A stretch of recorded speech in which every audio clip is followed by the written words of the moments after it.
Hoy vamos a dedicarnos a la naturaleza maravillosa que tenemos en nuestro país. Estamos en comunicación con Federico Granato, presidente de la Administración de Parques Nacionales. Buenos días, bienvenido a Lugares de la Argentina. ¿Qué tal? Buenos días, ¿cómo están? Gracias por este contacto. ¿Cuál es la función de la Administración?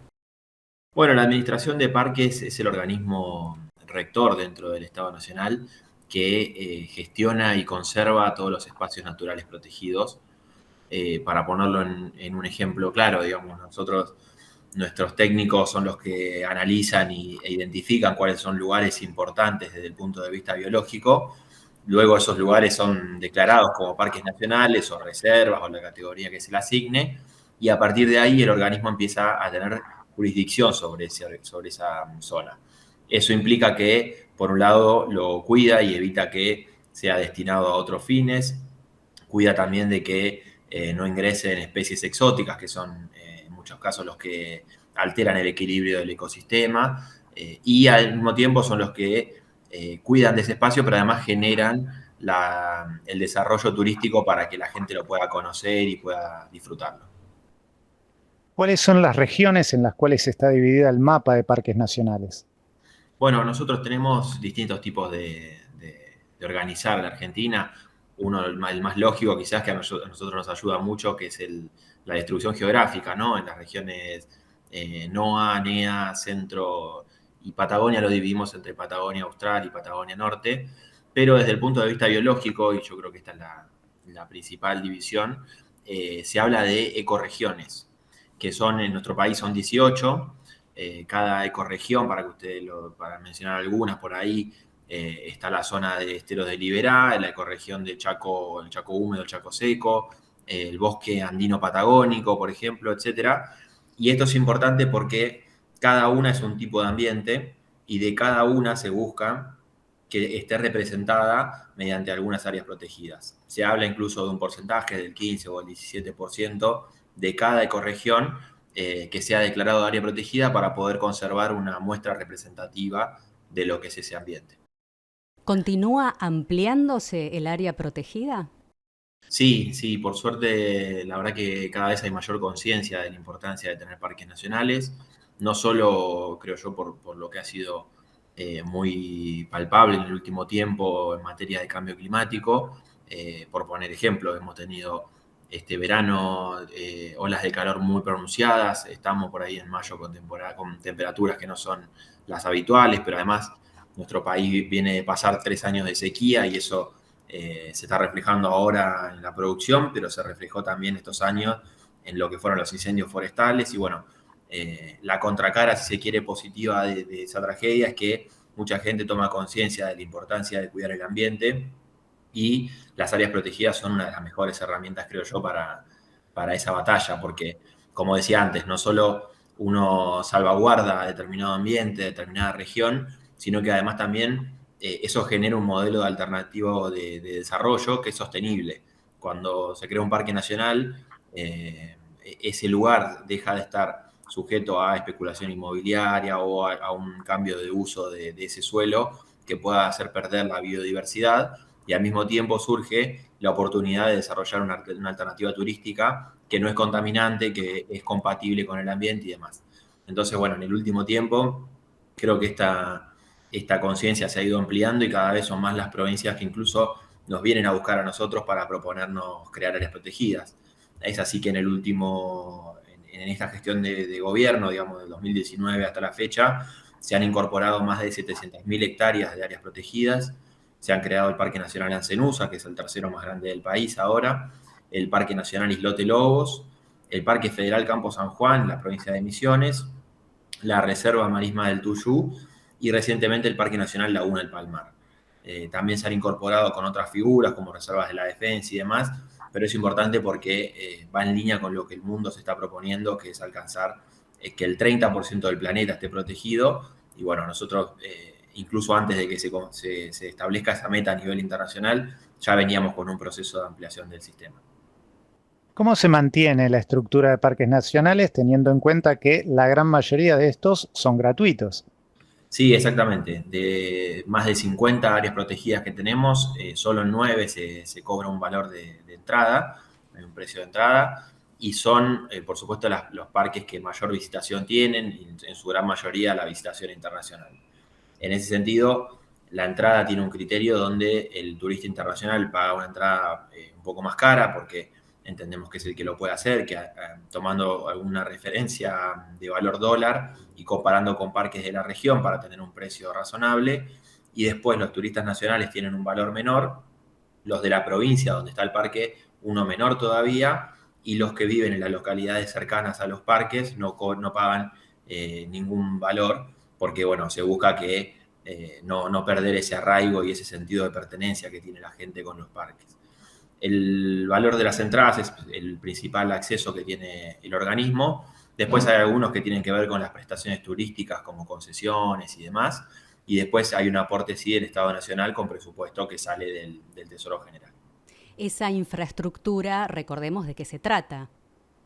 Sí, en muchos casos, bueno, por ahí uno de los parques, o el parque más conocido es el caso de Iguazú, donde hay desde pasarelas, trenes que te llevan a los distintos lugares, los locales, los centros de visitantes, y después cada parque se busca que tenga un desarrollo de infraestructura acorde. ¿Cuál es el objetivo?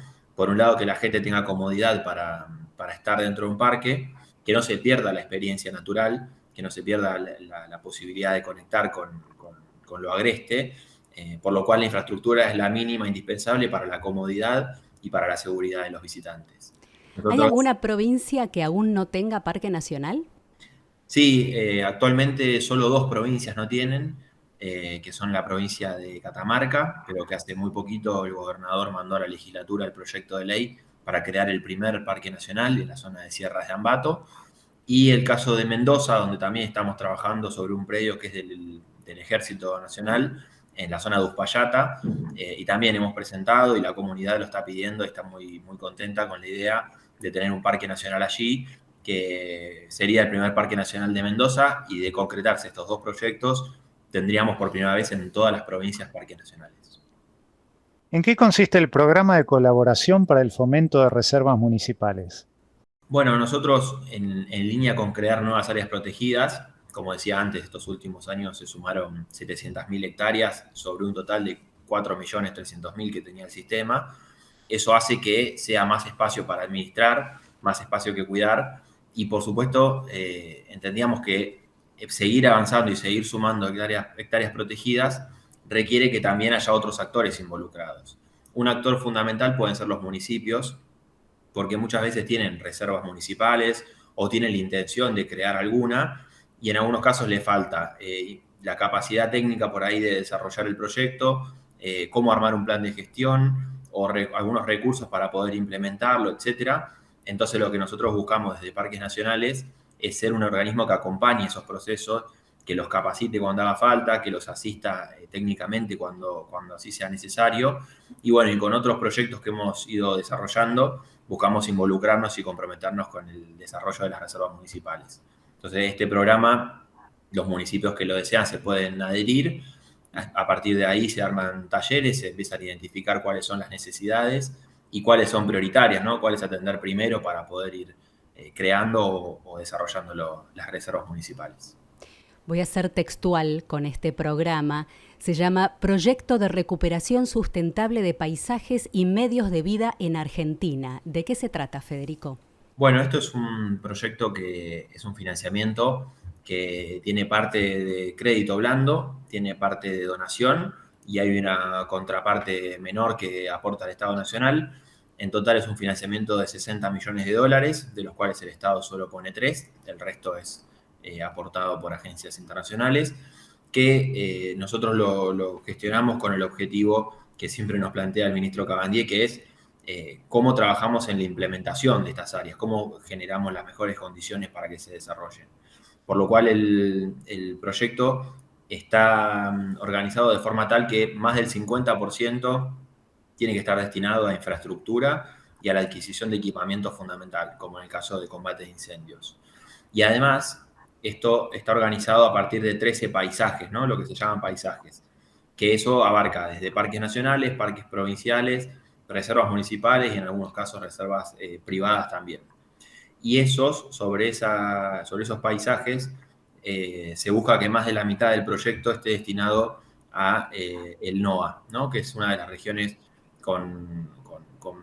históricamente más postergadas de nuestro país, históricamente incluso a la hora de la distribución del presupuesto nacional, son las zonas que por ahí más postergadas han ido quedando, entonces buscamos con este proyecto ir a subsanar o por lo menos ayudar a hacerlo respecto de esas regiones. Ustedes también tienen otro programa que se llama Viveros y Centros Botánicos. ¿En qué consta este? Sí, tal cual. Había algunas iniciativas de viveros que estaban en algunos parques, como el caso de Ciervo de los Pantanos, por ahí, pero que eran un poco generadas desde los mismos parques y que tenían que ver con una iniciativa propia. Nosotros lo que buscamos con esto fue generar una política institucional, porque no solo implicó la compra de viveros y la instalación de más de 23 viveros en todo el país, sino también darle una coherencia a esa red, porque desde ahí generamos alternativas como en el caso de las restauraciones de ambientes degradados o, por ejemplo, después de un incendio que hay una etapa de recuperación natural, pero en algunos casos se determina que es conveniente que haya una intervención activa, que se hagan plantaciones, como muchas veces incluso desde la Fundación Parque se vienen realizando. Entonces, contar con viveros de especies nativas nos da el insumo para poder llevar adelante esas recuperaciones de los ambientes. Y en muchos casos se vuelven también herramientas para que los municipios, los colegios de la zona y demás se puedan acercar y empezar a tener contacto con la naturaleza y con cómo se lleva a cabo la conservación. ¿Podemos hacer un poquito de historia? ¿Cuál fue el primer parque? ¿Cómo se llega a preservar áreas naturales? Bueno, a mí me encanta la historia en general y en particular el caso de parques nacionales, porque tiene mucho que ver con la conformación de nuestro país, ¿no? A mí me gusta destacar siempre la figura del Perito Moreno, que fue la persona que quizás en su época más conoció la Patagonia y más trabajo se dio en recorrerla y en entender un poco lo que pasaba allí. Y bueno, por las tareas que fue realizando, sobre todo en lo que fue en su momento la disputa de límites con Chile, el Estado Nacional le abona sus servicios en un momento asignándole una cierta cantidad de tierras. El Perito Moreno no era rico y lo que tenía lo fue perdiendo incluso a lo largo de su carrera, apostando en el caso del Museo de Ciencias Naturales de La Plata, puso capital propio, perdió su casa en algún momento también y demás. Y aún así, habiendo puesto y perdido todo, cuando el Estado le reconoció sus servicios con tierras, él le donó de vuelta al Estado parte de esas tierras con el compromiso de que eso sea destinado a la creación de un parque nacional. Eso fue lo que se llamó el Parque Nacional del Sud, que después derivó en lo que hoy es el Parque Nahuel Huapi, y ahí tuvimos nuestro primer antecedente, que además fue una cuestión con una visión estratégica fenomenal, porque en ese momento solo Estados Unidos y Canadá tenían un parque nacional. Nosotros fuimos el primero de la región y el tercero en el mundo en tener un parque de esa característica. Y después, bueno, desde ahí, por suerte se ha convertido en una política, a veces incluso muchas veces la gente no lo conoce, pero ha sido una política de Estado ampliar el sistema, crear áreas protegidas, apostar a ellas.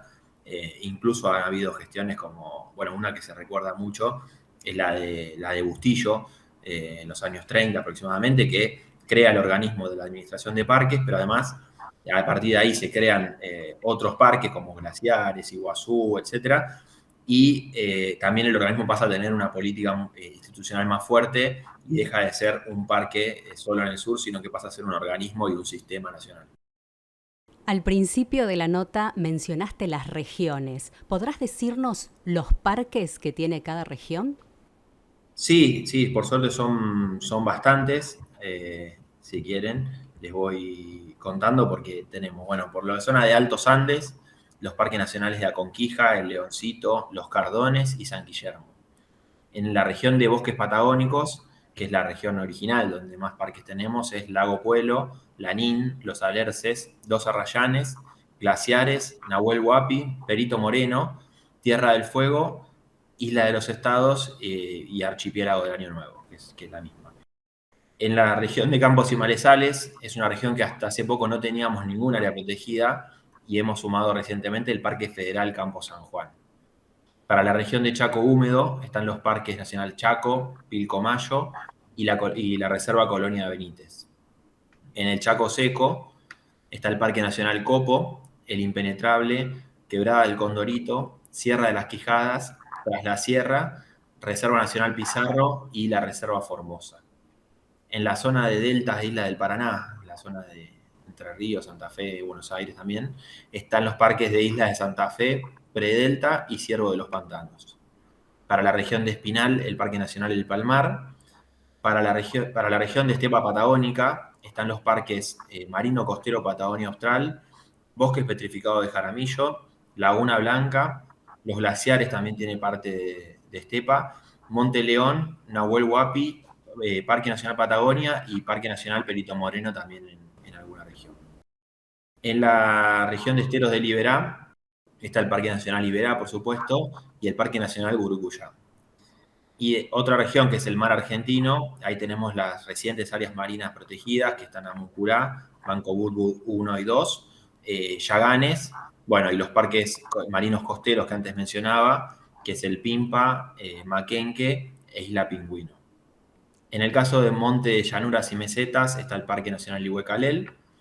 En la región de Monte de Sierras y Bolsones, el Leoncito, Los Cardones, San Guillermo, Sierra de las Quijadas y Talampaya. En la región pampeana, el Parque Nacional Campos del Tuyú. Para la región de Puna está el Monumento Natural Laguna de los Pozuelos, el Leoncito, Los Cardones y San Guillermo. En la región de Selva Paranaense, el Parque Nacional Iguazú y la Reserva San Antonio, ambos en la provincia de Misiones. Y en la región de Yungas está el Parque Nacional Aconquija, Baritú, Calilegua, El Rey, Los Cardones, Nogalar de los Toldos y Pizarro. Si estuvieron atentos, habrán visto que algunos se repiten, porque dentro del mismo parque abarca distintas regiones, por lo cual por suerte, ayudan a representar distintas ecorregiones. Somos fans de los parques nacionales. Hemos estado por lo menos en la mitad de ellos y quería preguntarte si tienen un registro de cuántas personas visitan a lo largo del año los parques. Sí, cada año se lleva la estadística. En algunos parques sucede que esa estadística incluso debería ser mayor, porque casos como el de Nahuel Huapi, por ahí que están tan pegados a la ciudad, muchas veces la gente entra y sale y de eso no hay un registro verídico, pero nosotros estimamos que aproximadamente entre 3 y 4 millones de personas por año visitan los parques. El año 2022 fue un año récord a nivel histórico de visitantes argentinos en nuestros parques. Fue el año que más argentinos recorrieron los parques, y eso tiene que ver, por supuesto, con varias de las secuelas que dejó la pandemia, ¿no? Por un lado, por ahí en algunos casos impidió viajar al exterior, pero también mucha gente generó la necesidad y las ganas de salir a tener contacto con la naturaleza, y estaban en los parques esperándolos con los brazos abiertos. ¿Y turismo internacional? Turismo internacional también, como decía, el año pasado se vio un poco mermado, sobre todo al principio, que todavía algunas regiones estaban restringidos, pero sí, en ese caso los parques nacionales que encabezan siempre son Iguazú, Glaciares, Tierra del Fuego también, que recibe todos los cruceros que vienen de distintas partes del mundo, son los parques que mayor turismo internacional reciben. Ya te vamos liberando, te agradecemos este contacto. Me queda una duda, ¿por qué Ancenusa costó tanto? Bueno, costó y tuvo el lado bueno también que haya sido un proceso de más de 7, 8 años, porque la laguna, el humedal en general, solo en la región de Córdoba, linda con más de 20 municipios o comunidades. Eso hacía que había muchísima gente involucrada, que desde un primer momento lo que pensó fue, viene parques, vamos a dejar de trabajar, vamos a tener que dejar de producir o a limitar nuestras actividades. En ese proceso, la verdad que hubo un trabajo muy interesante de Aves Argentinas, de Natura Argentina, 2 organizaciones que promueven la creación de parques, y eso hizo que la gente vaya bajando la guardia de alguna manera, vaya perdiendo los miedos que tenía, y en el proceso también pasaron a ser defensores. Entonces, en los últimos años, lo que había era que nosotros nos acercábamos a la región y la gente nos preguntaba cuándo sale el parque. La provincia, por supuesto, estuvo detrás de la creación del parque, nosotros impulsándolo. Entonces, se dio un proceso que de miedos o resistencias terminó siendo un pedido y una demanda de la misma sociedad que haya un parque nacional, al punto que el día que se aprobó en el Congreso, mandaban los videos y la gente salía con los autos a festejar como si hubiera ganado Argentina un partido, el Mundial, digamos. Así que bueno, ese proceso que fue largo también ayudó a generar conciencia y a crear sentido de pertenencia también. Hay muchos parques nacionales que adentro de los parques hay estancias que tienen la vida absolutamente normal. Sí, lo que tenemos en muchos casos es que hay categorías, ¿no? Uno a veces habla de parque nacional en sentido amplio, pero dentro del mismo área hay reservas nacionales, que es una categoría distinta, que también es protegida, pero que admite otros usos. Por ejemplo, que viva gente, que tenga actividad ganadera de bajo impacto, se puede hacer la actividad turística con menos restricciones, por ejemplo, instalar infraestructura. Miren, yo por ahí repito el caso de Iguazú, pero por ahí es el que más gente conoce. Lo que todos conocemos de Iguazú, la zona del balcón de Garganta del Diablo, las pasarelas y demás, eso tiene categoría de reserva nacional, porque eso habilita que esté toda la actividad turística. Y esa zona abarca no más que un 2% del total de lo que es el parque. El otro 98% está destinado a la conservación estrictamente y es lo que la gente no recorre y nosotros hacemos tanto trabajo de investigación, de cuidado, como también muchas veces la recorrida para evitar la caza ilegal o la extracción de madera, etcétera, digamos.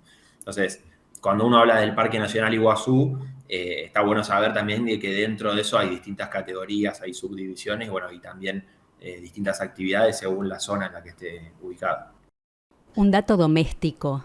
¿Cuánto tiempo se queda un guardaparque, en cada destino? Bueno, ellos tienen un régimen que busca. Hay dos categorías de guardaparques. Uno que son los vaquianos, la gente que en muchos casos nació incluso adentro de lo que es el área protegida o muy cercano, y ellos se quedan toda la vida ahí porque su gran aporte tiene que ver con conocer el lugar como nadie. En algunos casos nos cuentan, dicen, si no voy con él, que conocen, no puedo llegar ni puedo volver. O sea, lo necesito, es una brújula humana en la persona. Y después está la otra categoría dentro del grupo de cuerpo de guardaparques, que tienen un régimen en el cual van rotando a lo largo del país, que es lo que busca de alguna manera que la persona conozca la realidad de Iguazú, conozca la realidad de la Reserva Formosa, Tierra del Fuego, no sé, y Buenos Aires, Ciervo de los Pantanos.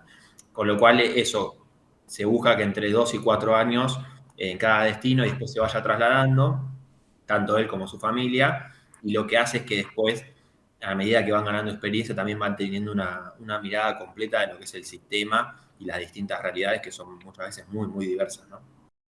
Hace poco hicimos una nota con respecto al Chaco y me llamó la atención esa nueva infraestructura que es el glamping.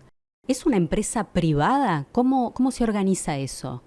En el caso de Impenetrable, ¿me decís? Sí. Sí, ahí hay un glamping que está justo en la entrada del Parque Nacional Impenetrable, que no, digamos, no está dentro del área protegida en sí, pero está justo en un terreno que es de la provincia y está ubicado afuera. Eso lo lleva a cabo una organización que se llama Rewilding, que en un momento estaba más enfocada en ayudar a la creación de parques y después en el último tiempo ha venido desarrollando distintos proyectos, tanto de reintroducción de fauna como de alternativas turísticas que en muchos casos ayudan a que también, ¿cuál es la lógica, digamos? La gente, al tener un trabajo a partir del turismo, en primer lugar mejora su calidad de vida, pero también deja de hacer otras actividades por ahí que son incompatibles con el cuidado de la naturaleza.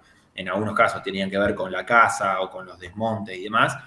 Entonces la gente, a partir de tener una oportunidad en el turismo, se vuelca hacia esa actividad y se genera una convivencia mucho más armónica.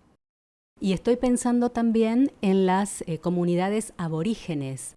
¿Cómo se trabaja con ellos para seguir preservando su historia y su modo de vida? Bueno, y eso es uno de los aprendizajes que ha tenido el organismo en su historia, ¿no? Yo siempre cuento el mismo ejemplo de la ley, que es de la época de la dictadura del año 80. Cuando se habla de los pobladores, se habla de cómo expulsarlos, ¿no? Lo primero que cuenta es cómo hacer para expulsarlos. Y eso ha venido teniendo un desarrollo en el mismo personal, en la misma organización, que hoy en día no solo se busca reconocerlos y hay programas muy activos para mejorar su calidad de vida, sino que también, y esto no pasa solo en Argentina, digamos, sino que el mundo ha ido generando este aprendizaje, se busca cómo conservar, además de la naturaleza, lo cultural y los valores que tienen estas comunidades en todo el país. En el caso de Patagonia Norte, donde el pueblo mapuche es el más, creo yo, uno de los pueblos indígenas más grandes de nuestro país, hay un trabajo mucho más fuerte, hay muchas comunidades involucradas y hay una política que se llama de comanejo, donde periódicamente se hacen reuniones con las autoridades de las comunidades, autoridades de parques, y se discuten ahí los aspectos vinculados a las zonas donde también están ellos viviendo. Entonces, el Estado y las comunidades se sientan a discutir cómo administrar el territorio para que convivan estos valores, ¿no? Gerardo, no sé si te queda a vos alguna pregunta o ya lo podemos despedir a Federico. Lo podemos despedir, sí. Porque siempre hablamos y van surgiendo, decimos una más. Tenía presente Esteros de Liberá con la colonia Carlos Pellegrini, que uno se puede quedar a pasar unos días allí. ¿Los hospedajes dónde se tienen que registrar? ¿Cómo es el trámite que tienen que hacer? Bueno, en el caso de Iberá, lo que tienes que, para simplificarlo, la zona centro, digamos, de toda el área protegida es Parque Provincial. El caso de Colonia Pellegrini que mencionabas está vinculado al Parque Provincial y hay algunos núcleos de Parque Nacional ubicados a los costados, digamos, del estero en general. El caso de Carlos Pellegrini, por eso no les quiero decir una cosa por otra, porque ya es jurisdicción, parte de la provincia, bueno, y dentro del municipio también sé que hay desarrollos turísticos y demás, pero eso no es algo que no son concesionarios nuestros y demás, entonces está bueno si lo pueden buscar. Perfecto, aclarado. Gracias por toda esta información, fuiste muy preciso, muy descriptivo y que sigan trabajando también. Bueno, muchísimas gracias a ambos y a la audiencia también. Federico Granato, presidente de la Administración de Parques Nacionales, pasó por Lugares de la Argentina.